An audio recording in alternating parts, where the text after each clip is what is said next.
Are there any new artists that you're excited about, inside or outside the genre? Something that you just got a hold of in the last year or so, and we're like, dude, you got to hear this. Art of Dying. Art of Dying. There's guys from Canada, a local band from Vancouver. We took them out for 3 weeks in the spring. They were really great rock band, and as well as Five Finger Death Punch being out with us that same tour. Cool guys, aggressive and like the band a lot. I like the guys from 10 Years a lot too. I just picked up their newest album, and Jesse's a great singer, and the guys are very cool Southern boys and fun to be around, and I think a big talent. I like to see them have a career and continue doing what they're doing.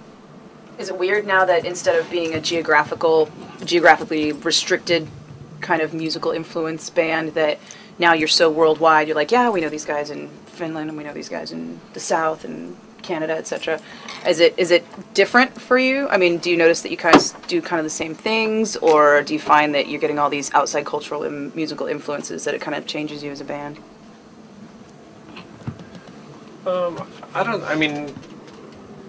When we tour with certain bands, especially on a long tour like the summer tour, we probably pick up a little bit of inspiration off that because they're different than what we are. So you kind of pick certain things that we may stick with us a bit. But overall, I think we just kind of do our thing. When we get in the room and it's time to write new material, we trust ourselves. We don't think of expectations of what anybody else wants. If we stay true to ourselves, we do it like we did when we were a garage band back in Chicago, of just making music for ourselves and not thinking about what other people would expect out of us. And I think that's a big part of us just being true to ourselves. It's a big part of our sound. We're going to continue to try different things and trust our instincts. And any specific elements that you can attribute to something like, oh, when we were out with these guys, I really dug that, or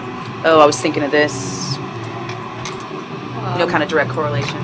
Back in the earlier days, before we actually got a record deal, one of the bands we actually used to look up to a lot, just because we loved their live show, their energy was amazing, was ironically Machine Head, who's now headlining one of the second stages today.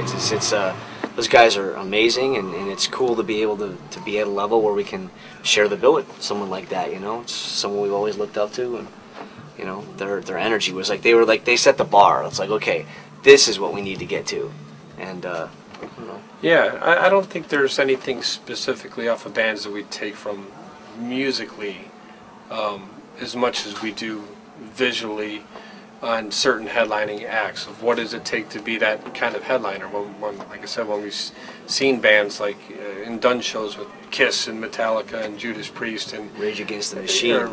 We did a show with them in Austria, and we see, at the level that those bands are at and what we can do to improve our live show.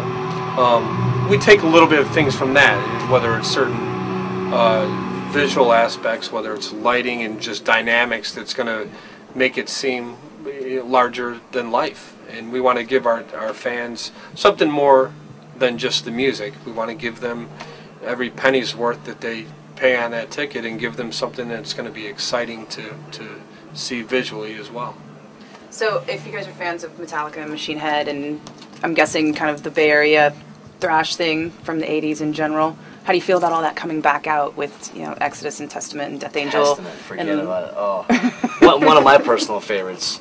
Yeah, I was a huge Testament fan back in the day, and still am. And we're going back to Europe. We just got back from. We got to play a couple shows, a couple festivals over there with Testament as well as, and the Metal Hammer Awards as well. And it was very cool to actually meet these guys. Alex Skolnick's back in the band. It's very cool. Do you think it's crazy how all the veteran Bay Area thrash bands are out there now with new albums that are, I think, are phenomenal, but I'm biased. And there's also a whole school of kids out there with like the same influenced music, like all these kids coming out with, with this influenced music while the influenced music is still there, like you guys playing with Kiss. I think it kind of shows how some of metal, especially some of those bands, more the classic thrash metal bands are somewhat timeless. You know, they sort of span generations, and now you have, like you're saying, a whole new generation of younger kids that are getting into the music, which is really cool. Warbringer and Bonded by Blood, and I mean all these like really directly influenced bands, and it's just sure. But that's me talking. You guys are tired, so thank you. I appreciate it. Sure. Gets good. Yeah. Anything you want to tell people? The Disturbed Get the message, new album. get out there. Got a new album, more material. Come out and see the show. We're on fire right now. You know, we're just loving being back on stage again. It's been you know, once we're in the studio, it's great to have new songs kind of come to life and have the finished product. But the real excitement for us is being back up on stage and playing. So come out and see the show, learn the new material, and you know, enjoy it. Cool. Thank you. 107.7 The Bone. Streaming online at 1077thebone.com.